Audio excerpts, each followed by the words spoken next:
কালো টাকা, অস্ত্রের ঝনঝনানি, প্রশাসনের প্রভাবমুক্ত, আইনশৃঙ্খলা বাহিনীর প্রভাবমুক্ত একটি সুষ্ঠু সুন্দর নির্বাচন চাচ্ছি, যেখানে সাধারণ জনগণ যারা আমরা ভোটার, আমার যে পবিত্র ভোটটা যাতে আমার মন যাকে চাই তাকে যেন সুষ্ঠুভাবে দিতে পারি সেই প্রত্যাশা করছি। জনগণের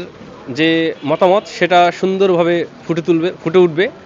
সেরকম আবহাওয়া আমরা চাই এবং প্রশাসনের কাছে আমরা আবেদন করি যাতে হচ্ছে মানে প্রত্যেকটা জনগণ তাদের মনের ইচ্ছা ব্যালট বাক্সের মাধ্যমে প্রকাশ করতে পারে, সেরকম একটা এনভায়রনমেন্ট জানি তারা তৈরি করে দেয়, যেখানে কোনো ধরনের কোনো দল, কোনো মহল কোনো ধরনের পেশি শক্তি ইউজ করতে না পারে।